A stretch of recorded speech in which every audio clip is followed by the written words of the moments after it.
Hello，各位好，我是 Revision Lab 修成所的阿修，欢迎来到我的频道。如果你是第一次看我们影片，记得先点击下方订阅按钮，再打开旁边小铃铛，这样每次有新影片你都会第一时间收到通知。也帮我按个赞，让 YouTube 知道你喜欢这种类型的内容。谢谢大家，我们现在正式开始。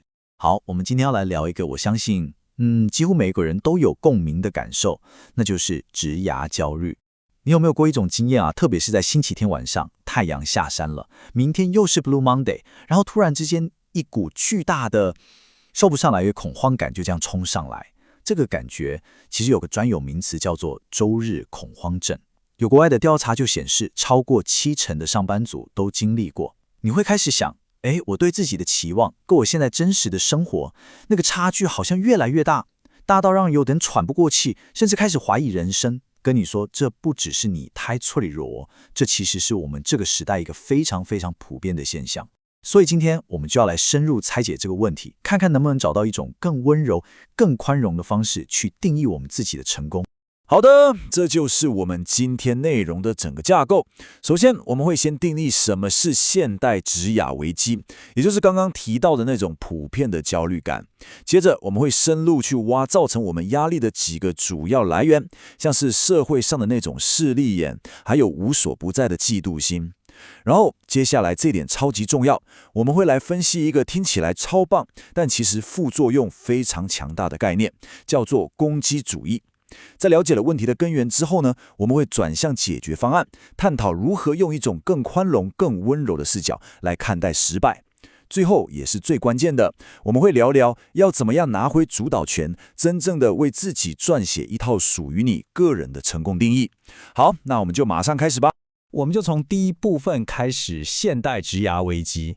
我想用一个更具体的词来形容它，那就是周日傍晚的感觉。这句话是来自哲学家阿兰·德波顿，我觉得他描述的真的非常非常精准。就是在那个时刻，当周末的放松快要结束，新的一周要开始，那种对于自己人生现实跟理想之间巨大鸿沟的无力感，会瞬间被放大。你可能会觉得，是不是只有我这样？是不是我太没用了？但其实你真的不是一个人。这种周期性的职业危机，可以说是我们这个时代的印记之一。为什么？因为在社群媒体跟全球化竞争之下，我们无时无刻不在跟全世界最顶尖的人比较，这在人类历史上是前所未有的。这就带出了一个现代社会非常核心的矛盾点。你看，跟几百年前比起来，我们现在要赚钱养活自己，理论上是容易多了，对吧？社会的物质条件、基础建设都好上太多了，我们不太需要担心下一餐在哪里。但很吊诡的是，要保持内心的平静，要摆脱那种对于职涯的焦虑感，却变得前所未有的困难。这到底是为什么？好，重点来了，我们接下来就要来拆解，到底是什么东西在制造我们这些挥之不去的压力。好的，第二部分我们现在要来当个侦探，找出这些压力的来源，到底是哪些社会因素让我们活得这么心累。第一个压力源，我称之为职业势力，或者说就是一种工作上的势利眼。什么意思呢？就是指有的人会把你这个人非常非常小的一部分，也就是你的职业、你名片上的头衔，然后用这个小标签来定义你这个人的全部。你一定遇过这种状况，对吧？去一个派对或聚会，不出3分钟，一定会有人问那个经典问题：那你在做什么的？这个问题本身没什么，但接下来的反应就很有趣了。如果你回答：我在外商当顾问，对方可能立刻眼睛发亮，身体往前倾，超热情地说：哇，那很厉害耶，哪个产业的？但如果你说：我目前待业中，在找方向，你可能会看到对方的笑容僵了一下，然后说：这样啊。接着眼神就开始漂移，去找下一个可以聊天的人。这就是最典型的职业势力。现在这张投影片的对比真的非常发人深省。职业势利眼的相反是什么？其实就是一种理想中母亲的爱。这里说的母亲，当然更像是一种理想的象征，它代表着一种无条件的接纳。他们的爱是无条件的，他们在乎的是你这个人，而不是你的成就。但问题是，这个社会上绝大多数人都不是我们的妈妈，对吧？大部分的人际关系，特别是在公共领域，都充满了这种有条件的评判。他们愿意给你多少时间、多少尊重、多少爱，是严格的跟你在社会阶层中的位置挂钩的。这就解释了为什么我们这么在乎我们的事业，因为它直接连接到我们能获得多少社会性的关爱与尊重。这也让我们能用一个全新的角度去看待所谓的物质主义。我们常常被告知说现代人都很拜金、很贪婪，但我认为这可能不是事情的全貌。我们其实不是真的那么想要那些物质本身，比如说一台法拉利。我们真正渴望的是我们的社会把某些情感奖励，像是爱、尊重、认同，跟这些物质商品绑在了一起。所以下次你看到有人开着一台超级跑车，或许可以不要马上想说这个人真爱现，而是可以想这个人内心可能极度脆弱，他非常需要被爱，用同理心去取代过去的鄙视。所以说，这种对外部认同的追求是第一大压力源，但它往往又被另一种更隐晦却更普遍的情绪给点燃。我们继续看下去。第二个巨大的压力来源就是嫉妒。嫉妒这个词，平常大家其实不太好意思说出口，好像承认自己嫉妒是一件很丢脸的事，但它确实是现代社会最主流的情绪之一啊。那问题来了，为什么我们会感觉到这么多的嫉妒？这张投影片完美解释了嫉妒的心理学。我想，在座应该没有人会真的去嫉妒英国女王吧？虽然她比我们所有人都有钱，住超大的房子，但我们不会嫉妒她。为什么？因为她太怪了，太遥远了，我们根本无法跟她的生活产生连结。当你无法跟一个人产生连结时，你就不会嫉妒他。那重点来了，我们到底会嫉妒谁？答案是那些跟我们年龄相仿、背景相似，我们觉得跟自己是同一国的人。所以最危险的场合是什么？就是高中同学会，因为那里充满了跟你最强烈的参照点。而现代社会最大的问题，就是透过网络、社群媒体，把整个世界都变成了一场永不散场的同学会。社群媒体让我们觉得，我们跟那些网红、名人好像生活在同一个平面上，我们用一样的 App 看一样的梗图，但现实是，我们的资源、机会却天差地远。这种明明我们差不多，为什么他可以而我不行的感觉，就是嫉妒最强的燃料。好的，而这种无所不在的嫉妒，又被我们接下来要谈的这个概念给无限放大了，那就是第三个，也是最复杂、最隐晦的一个压力来源——攻击主义。我们要来看看一个看似公平的制度是怎么产生出它黑暗的一面的。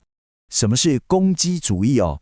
简单来说，这是一个社会相信，只要你有才华、有精力、有技术，你就应该能爬到顶端，不应该有任何东西阻碍你。这听起来超棒的，对吧？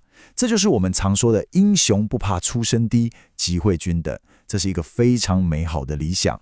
但接下来这点超级重要，这个美好的理想，它有一个非常 nasty、非常糟糕的副作用。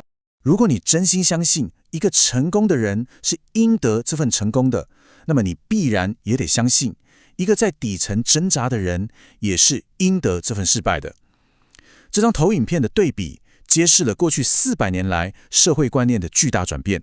在中世纪的欧洲，当你遇到一个穷人，你会称他为一个 unfortunate， 一个不幸的人，意思就是他没有被命运之神眷顾，他的处境被看作是一种偶然。但现在，尤其是在美国这种高度崇尚个人主义的社会，如果你遇到一个社会底层的人，人们可能会很不客气地称他为 loser， 一个失败者。这两个词的差别在哪？不幸的人是把责任归咎于外在的命运，而失败者则是把全部的责任都压在了这个人自己身上。这种想法让我们的自尊心变得像云霄飞车，成功的时候让你觉得自己是世界之王，但一旦失败，那种坠落感也会加倍的痛苦，因为你无处可躲，只能怪自己。好了，分析完这么多让我们焦虑的原因，听起来可能有点沉重，但别担心，我们不能只停留在这里。接下来的第4部分，我们要开始寻找解药。我们能不能找到一种更宽容、更温柔的方式去面对失败，在这个充满评判的世界里，为自己找到一些心灵的慰藉？第一个解药来自于神学家圣奥古斯丁的一句话，他说：以一个人的职位来判断他是一种罪。用现代的话来说，就是光靠看一个人的名片就决定你该怎么对待他，这是不对的。为什么？因为我们永远不可能完全知道另一个人真正的价值。我们看到一个清洁工，可能会下意识地觉得他的社经地位不高，但我们不知道的是，他可能是一个非常有智慧的长者，或者是一个为了家庭牺牲自己梦想的伟大父亲。光凭职业去判断，我们会错过太多人性的美好。所以我们应该要时时提醒自己，在评判别人之前，先缓一缓，因为你看到的永远不是全部。这就带出了第二个解药的背景。当我们想到失败的时候，我们害怕的其实不只是失去收入或地位，我们更害怕的是来自他人的评判跟嘲笑。而这种嘲笑在我们的文化里无所不在，尤其是在媒体上。你随便翻开一份报纸或划开新闻 App， 里面就充满了各种把生活搞砸的人的故事。他们可能跟错的人上床，用了错的药物，做了错的决策，然后媒体就把他们当成笑柄来报道，让我们在旁边指指点点。为了凸显这种嘲讽文化跟另一种视角的对比，德伯顿做了一个很有趣的思想实验。他把西方文学史上几个最伟大的悲剧故事拿去给英国的小报编辑，问他们会下什么样的标题。结果真的太经典了。莎士比亚的《奥赛罗》标题变成为爱疯狂的移民杀害参议员之女。福楼拜的《包法利夫人》标题是购物狂奸妇因信用卡诈欺吞砒霜。我最喜欢的是这个索福克利斯的《伊底珀斯王》，标题超简洁有力，与母亲的性爱让他失迷。你看，这些标题虽然很幽默，但他精准地抓住了那种 tabloid 的心态，简化、猎奇，毫无同情心。而悲剧艺术正是站在这种嘲讽心态的完全对立面。悲剧让我们深入一个角色的内心，去理解他们为何失败，并给予他们深刻的同情。就像这句话说的，没有人会说哈姆雷特是个 loser， 对吧？他确实失去了所有，他失败了，但他不是一个失败者。这就是悲剧艺术要教我们最重要的事，把一个人的失败结果跟他作为一个人的身份认同给分开。在这个动不动就喜欢给人贴标签的时代，这种能力是一种让我们能用更慈悲的眼光看待自己和他人的超能力。好的，我们来到最后一部分，也是最实际、最能付诸行动的一部分。在理解了压力的来源，也学会了如何温柔看待失败之后，我们要怎么拿回人生的主导权，去定义一个真正属于我们自己的成功？首先，我们必须接受一个现实，一个关键的洞见：你不可能在所有事情上都成功。我们一天到晚听到人家在讲 work-life balance， 工作与生活平衡，但说实话，这在很大程度上是一个迷思。你不可能拥有一切。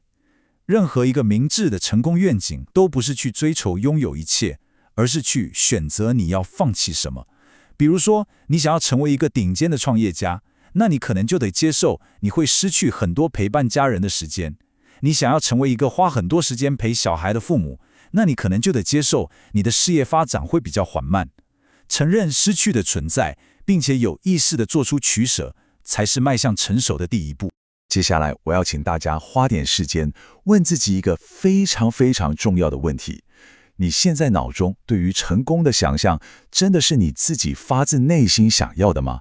还是它是从别的地方来的？一个残酷的事实是，我们对于什么是成功人生的想法，很多时候都不是我们自己的，他们是从外部被植入的，可能是来自我们的父母，他们对我们有什么样的期望，也可能来自电视、广告、行销，甚至是你滑的 Instagram。这些力量无时无刻不在告诉我们，你应该要开什么车、住什么房子、过什么样的生活才叫做成功。说穿了，我们人都蛮容易被洗脑的啦。当整个社会都说去当医生、去台积电很棒的时候，很多人就会想往那里挤。当那个光环不在的时候，大家又会转向别的领域。所以，这就是我们最终的行动呼吁。我们必须停止被动地吸收外界给我们的成功范本，我们必须有意识地成为自己野心的作者。你要自己拿起笔，擦掉那些别人帮你写下的草稿，去定义、去书写，对你而言，一个有价值、有意义的人生到底长什么样子？这需要很深的自我探索，但这是唯一一条能通往真正内心平静的道路。我想用这句话来作为今天内容的结尾。这句话真的非常 powerful。得不到你想要的东西当然很痛苦，但还有比这更惨的悲剧，那就是你花了一辈子的时间，努力去追求一个目标，可能还真的达成了，但在你抵达终点的那一刻，你才突然惊觉，这根本就不是你真正想要的东西，那将是人生最大的遗憾。所以，花点时间，好好的去倾听自己内心的声音，确保你现在在追寻的是你真正渴望的。总结一下今天的重点，我们从现代人普遍的职涯焦虑谈起，分析了它背后的3大压力来源，把职业当作个人全部价值的职业势力，源于社会比较的嫉妒心，以及把失败个人化的攻击主义。接着，我们提出了几个解药，像是学习保留判断，从悲剧艺术中学会同情。最重要的是，我们要夺回主导权，去质疑、去反思，并最终亲手撰写出一个真正属于我们自己的成功定义。今天的内容就到这边，如果你觉得这集有帮助，记得马上点赞加订阅加开启小铃铛，我们正在冲订阅，需要你的支持。我是阿交，我们下次见，拜拜。